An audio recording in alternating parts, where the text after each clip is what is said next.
కానీ ఇప్పుడున్న ప్రభుత్వం ఏం చేసింది? ఎంబీబీఎస్ అడ్మిషన్లో ఆదరబాదరగా అనాలోచితంగా ఈరోజు మన తెలంగాణ పిల్లలకు నష్టం జరిగేటట్టు చేసినారు. ఇక్కడ మనం మీ అందరికీ తెలుసు 1969 తెలంగాణ ఉద్యమం జరిగినప్పుడు ఆ రోజు విద్యా ఉద్యోగాల్లో ఎక్కడి వాళ్ళకి అక్కడ ఉద్యోగాలు దొరకాలి, ఎక్కడి వాళ్ళకి అక్కడ విద్యా అవకాశాలు ఉండాలని ఇది 1979లో 646 అనే ఒక జీవో ఇచ్చారు. 1979 646 జీవో. అప్పటి ఆంధ్రప్రదేశ్ను 3 భాగాలు చేసిండ్రు. తెలంగాణ, ఆంధ్ర, రాయలసీమ 3 భాగాలుగా ఆంధ్రప్రదేశ్ను విభజించి ఈ 85% సీట్లు తెలంగాణ పిల్లలకు తెలంగాణ, ఆంధ్ర పిల్లలకు ఆంధ్ర, రాయలసీమ పిల్లలకు రాయలసీమ, 15% ఓపెన్ కాంపిటీషన్ అని ఇది 1979లో వచ్చిన జీవో. ఇది జీవో నంబర్ 646. దీని తర్వాత ఏమైంది? 2014లో రాష్ట్రం విడిపోయింది. రాష్ట్రం విడిపోయినప్పుడు కేంద్ర ప్రభుత్వం ఒక నిబంధన ఏం పెట్టిందంటే ఎడ్యుకేషన్ విషయంలో ఎడ్యుకేషన్ అడ్మిషన్స్ విషయంలో, విద్యా ప్రవేశాల విషయంలో ఈ పాత జీవోను 10 ఏళ్ళు ఉమ్మడి రాష్ట్రంగా ఉంది కనుక 10 ఏళ్ళు ఇదే దీన్ని పాటించండి అన్నారు. అన్నప్పుడు మనము 2017లో యథావిధిగా దాన్ని అదే జీవోను కొనసాగిస్తూ 2017లో మనం జీవో ఇచ్చినాం. ఇది ఎప్పటిదాకా వర్తిస్తుంది? 2024 జూన్ 2వ తారీఖు దాకా వర్తిస్తుంది. 2024 జూన్ 2కు రాష్ట్రం ఏర్పడి 10 ఏళ్ళు అయిపోతుంది కనుక అప్పుడు మనము స్వంత రూల్స్ ఫ్రేమ్ చేసుకోవాలి. తెలంగాణ ఫస్ట్ టైం తెలంగాణ రాష్ట్రము తన స్థానికతను నిర్ధారించుకోవడానికి మన సొంత రూల్స్ ఫ్రేమ్ చేసుకునే అవకాశం తెలంగాణకు దక్కింది. 2014లో తెలంగాణ రాష్ట్రం వచ్చిన స్టేట్ రీఆర్గనైజేషన్ యాక్ట్ అంటే రాష్ట్ర విభజన చట్టం ప్రకారంగా విద్యా అడ్మిషన్స్ కోసం పాత పద్ధతినే కొనసాగించమని పార్లమెంట్ చెప్పింది కనుక గత 10 ఏళ్ళు మనకు అవకాశం లేదు.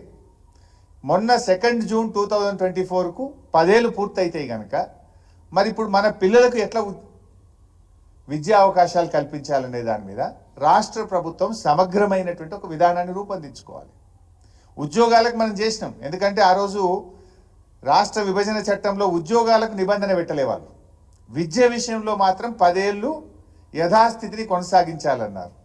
అందువల్ల ఉద్యోగాల విషయంలో పెట్టలేదు కనుక కేసీఆర్ గారు క్యాబినెట్లో ఆమోదించి రాష్ట్రపతికి పంపి స్వయంగా తను ఢిల్లీ వెళ్ళి 95% ఉద్యోగాలు తెలంగాణ పిల్లలకు దక్కేటట్టుగా ఆనాడు కేసీఆర్ గారు ఉద్యోగాల కోసం చేసుకొచ్చినాం.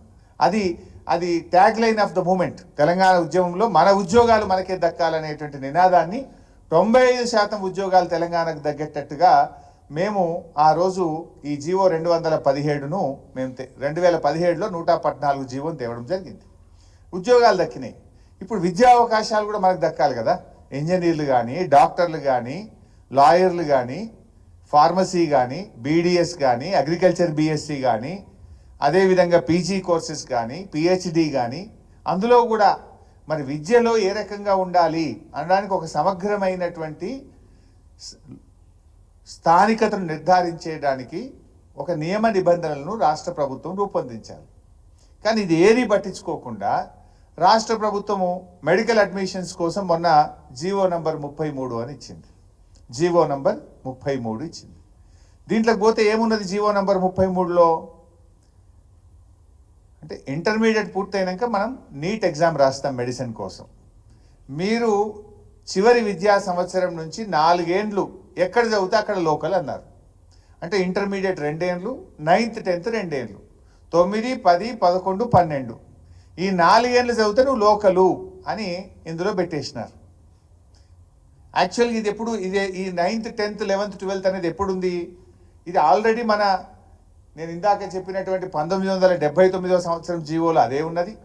దాన్ని యథావిధిగా కొనసాగించండి అంటే 2017 జీవోలో కూడా అదే ఉంది. కాకపోతే అందులో ఆ జీవోలో ఏముందంటే ఇది ఒకటే లేదు. మీరు చూస్తే పారాగ్రాఫ్ 1, 2 ఈ ఫస్ట్ పారాగ్రాఫ్ 1, 2 మాత్రమే పెట్టిండ్రు. కింద ఏమున్నది ఇంకా దీని యాజ్ ఇట్ ఈజ్ మొత్తం పోతే మీరు